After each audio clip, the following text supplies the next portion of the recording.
जय श्री कृष्ण दोस्तों, राधे राधे। हमारी कामना है कि भगवान की कृपा सदैव आप सबों के ऊपर होती रहे।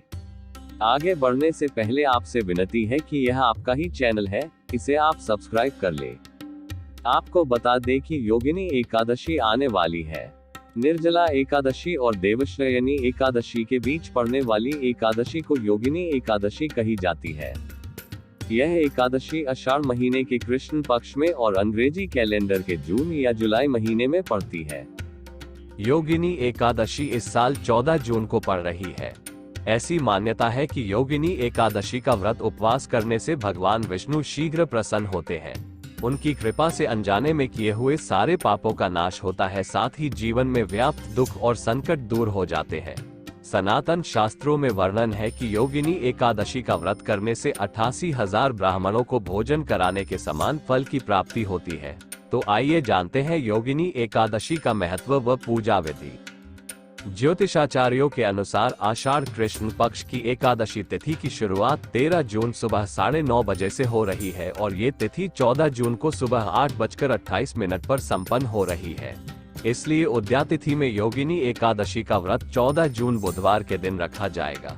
इस व्रत का पारण 15 जून गुरुवार सुबह 5:22 से लेकर 8:28 के बीच में होगा। योगिनी एकादशी का महत्व। योगिनी एकादशी की महिमा निराली है। मान्यता है कि योगिनी एकादशी का व्रत रखने से मनुष्य के सारे पाप कट जाते हैं और उसके जीवन में सुख समृद्धि आती है। साथ ही मृत्यु के बाद व्यक्ति को वैकुंठ की प्राप्ति होती है। ये भी माना जाता है कि एक योगिनी एकादशी व्रत का पुण्य फल 88,000 ब्राह्मणों को भोजन कराने के बराबर है।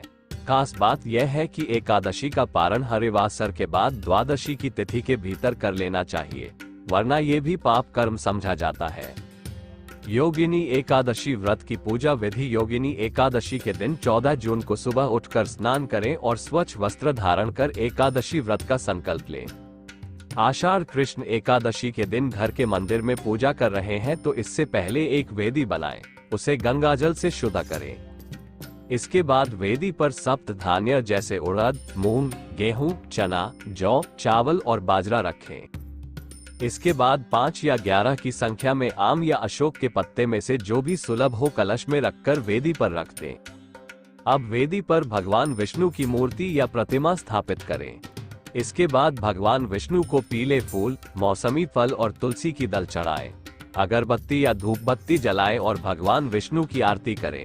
एकादशी के दिन शाम को भगवान विष्णु की पूजा और आरती करने के बाद ही फलाहार ग्रहण करें।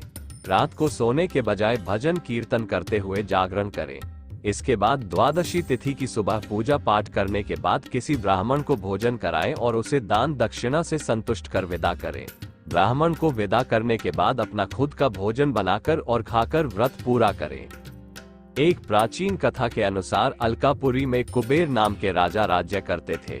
कुबेर भगवान शिव के अनन्य भक्त थे। प्रतिदिन उनकी पूजा के लिए राजा कुबेर का माली हेम फूल लेकर आता था। माली की पत्नी विशालाक्षी बहुत सुंदर थी। एक दिन वह फूल लेकर आया, लेकिन पत्नी के फेर में उसने फूलों को पूजा स्थल पर नहीं पहुंचाया। इधर राजा फूल की प्रतीक्षा करता रहा। जब माली नहीं आया तो राजा ने सैनिकों को उसका पता लगाने के लिए भेजा। सैनिक माली को लेकर राजा के पास पहुंचे। यहाँ घटना की जानकारी पर राजा को क्रोध आ गया।